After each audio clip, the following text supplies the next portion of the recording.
Muchos temas en la agenda para hablar con el ex vocero de gobierno, ex ministro del Interior, también entre otros cargos, Francisco Vidal. Muy buenas noches, bienvenido.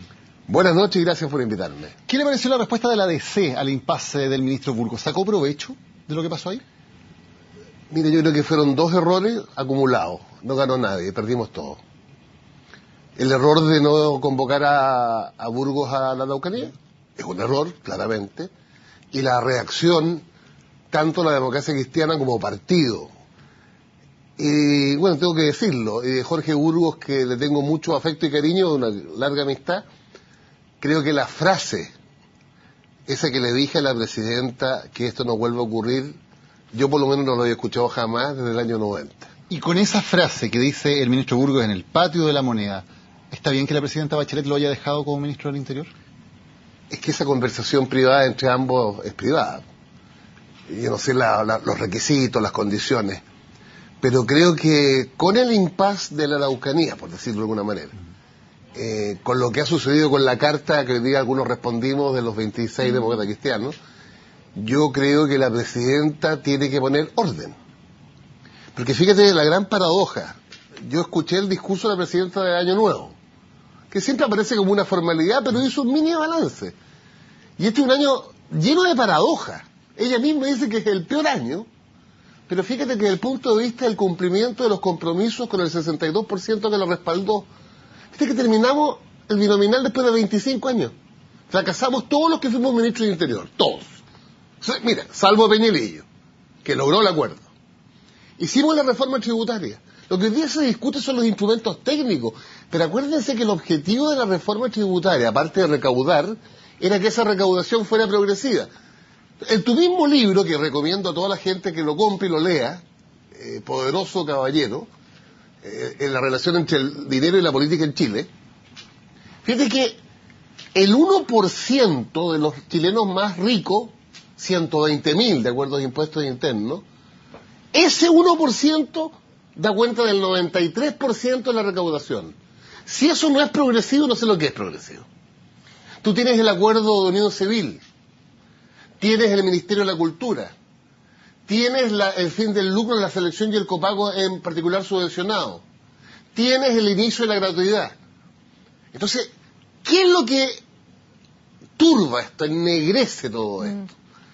El drama de la sinvergüenzura, las estafas, todo lo que sabemos, y el desorden. Y yo creo que dentro de los desórdenes estuvo el tema de la Araucanía, volviendo a ese tema que nos convocaba. Camila Vallejo decía que ella le hubiera aceptado la renuncia a Burgos y si no se lo hubiera pedido. ¿Usted? Si hubiera sido la presidenta Bachelet, ¿usted le hubiera aceptado la renuncia a Burgos o si no se lo hubiera pedido? No, lo que sucede es lo siguiente, la Camila Vallejo es una gran diputada, pero mi experiencia, yo estaba en ese cargo. Yo estaba en la mesa, tuve 8 años. Entonces sé cómo son las cosas, cómo se desarrollan, cómo se desenvuelven. Y así como te reivindico que fue un error no convocar al ministro Burgos a la Araucanía, creo que fue un error lo que acabo de decir hace 2 minutos, la sobrereacción. Pero nadie sabe la relación, el debate, el diálogo entre la presidenta Bachelet y su ministro del Interior. Pero creo que al final... ¿Pero eso quiere decir que usted le hubiera aceptado o no la renuncia a Burgos? Es que no estoy en condiciones porque no tengo todos los antecedentes. ¿Y qué le parece la respuesta que después da Jorge Burgos a la diputada Vallejo? Que el ministro del Interior responda así, diciendo...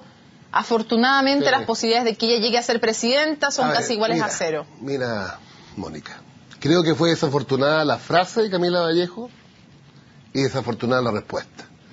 Pero más allá que el tema específico, lo que a mí me preocupa es que hay que respaldar a la presidenta, hay que respaldar al gobierno y respaldar el programa. Y lo que yo veo, que los logros del programa en una economía además creciendo al 2%, con vimos las noticias del dólar y el cobre de hoy día. No se nota porque lo cubre el desorden entre nosotros.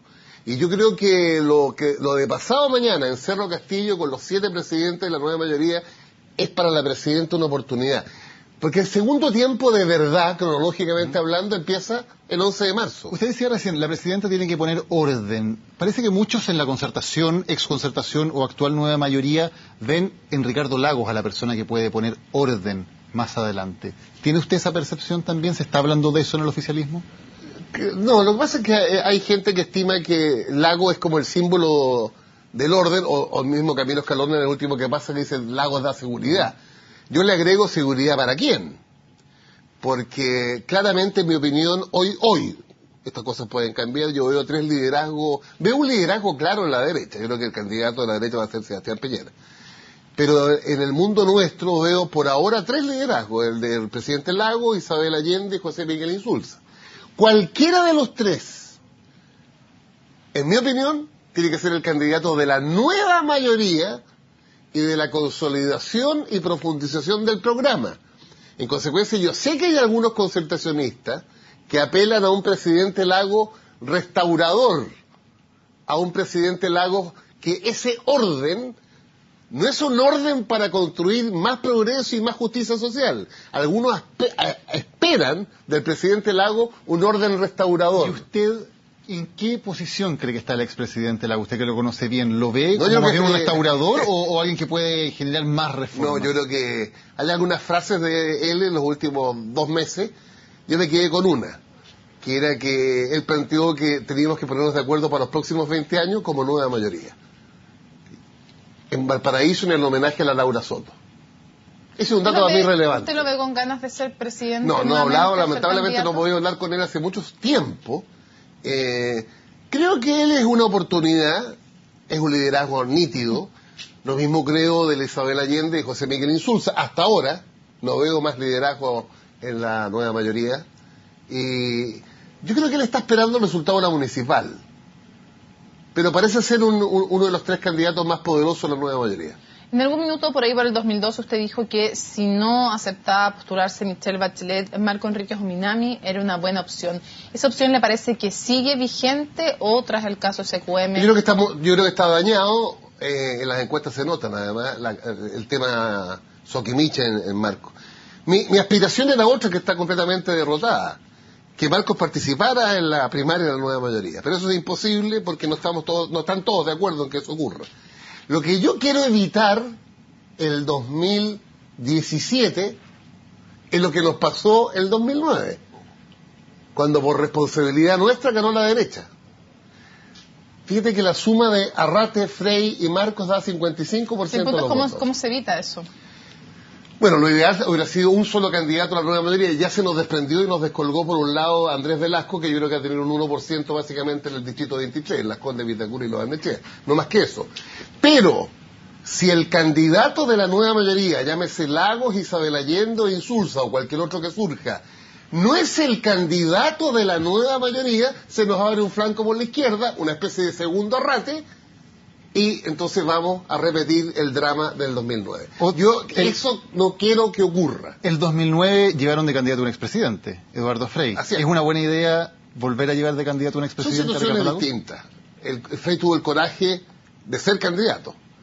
Claro, con un 29% en primera vuelta y un 48% en segunda, porque finalmente en la segunda vuelta todo el mundo que había votado por Arrate votó por Frey, y 2/3 de los que habían votado en primera vuelta por Marco Enríquez Ominami votaron por Frey. Finalmente Piñera ganó con el otro tercio de Ominami. Y usted dice, esa división fue fatal.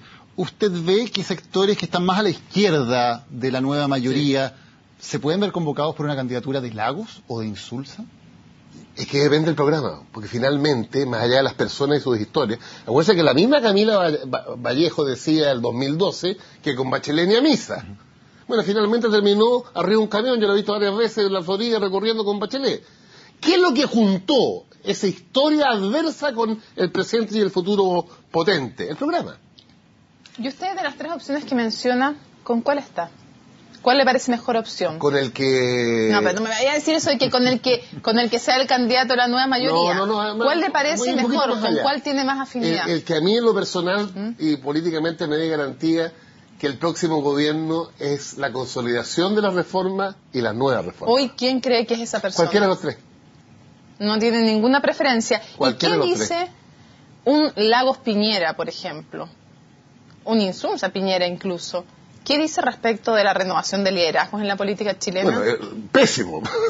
Pero resulta que los países, en determinadas circunstancias como la que estamos viviendo, en una de esas requiere liderazgo de esa naturaleza. ¿Cuáles son las circunstancias que estamos viviendo?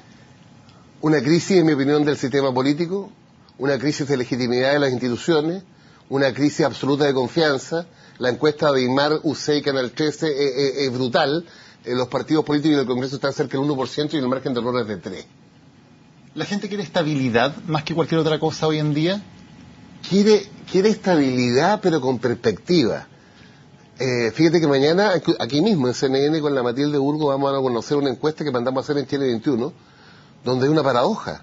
Las reformas tienen mal título, están rechazadas la reforma como título, pero los contenidos son avasalladoramente respaldados. La gente quiere mejores condiciones de vida, quiere mejores oportunidades. Lo que pasa es que estamos cruzados por el abuso y la desigualdad. Hay un dato en el libro tuyo, que yo lo repito en todas partes porque es impresionante.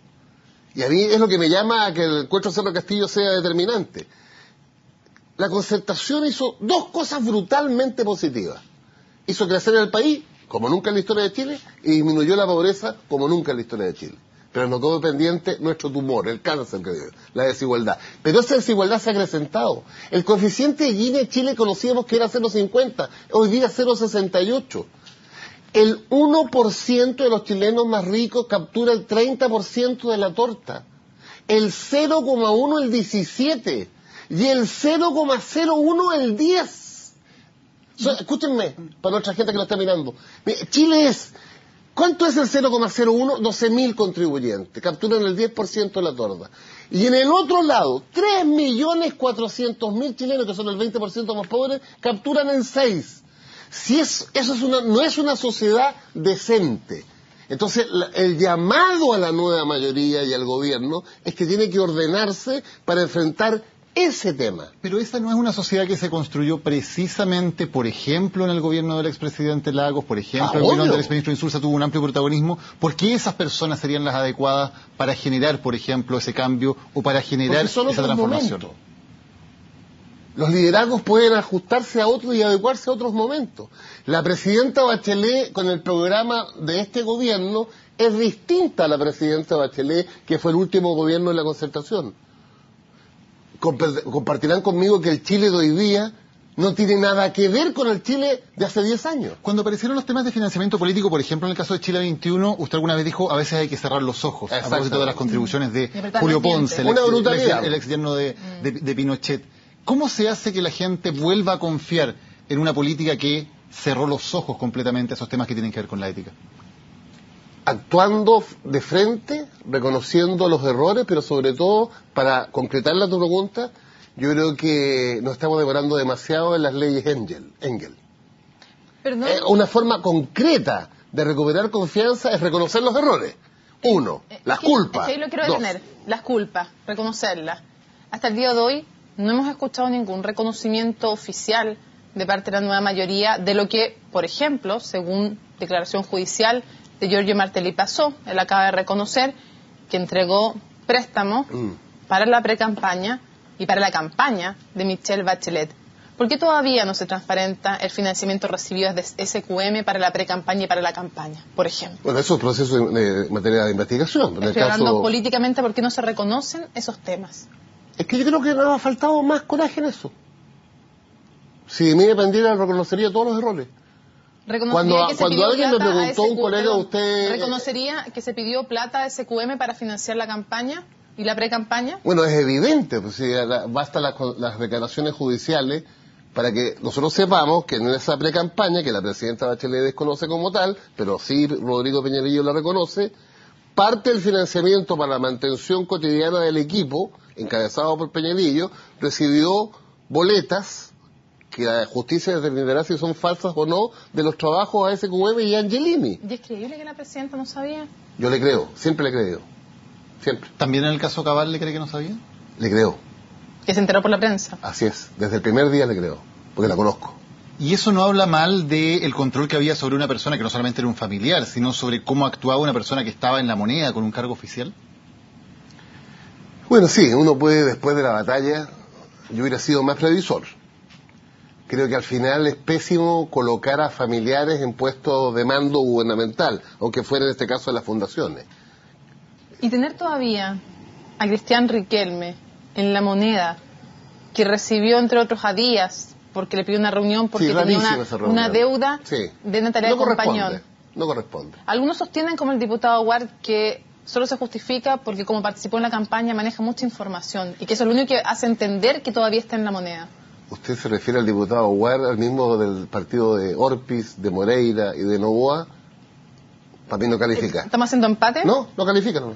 Le pido que me responda ese argumento. Sí, al argumento. ¿Es por eso? ¿Porque tiene información de la campaña? No, yo no veo conspiraciones. Ahí? No, una decisión. Mire, el cargo de jefe administrativo de la moneda también lo conocí. Son personas en general que administran, como su nombre lo indica, el día a día la moneda. Y depende exclusivamente de la presidenta. Ahora, si tú me dices que sería mejor para el clima dar un paso al lado, yo lo daría. Francisco Villar, Riquelme. Francisco Villar, muchas gracias por habernos acompañado. Gracias a ustedes por la invitación. Hacemos una pausa y regresamos.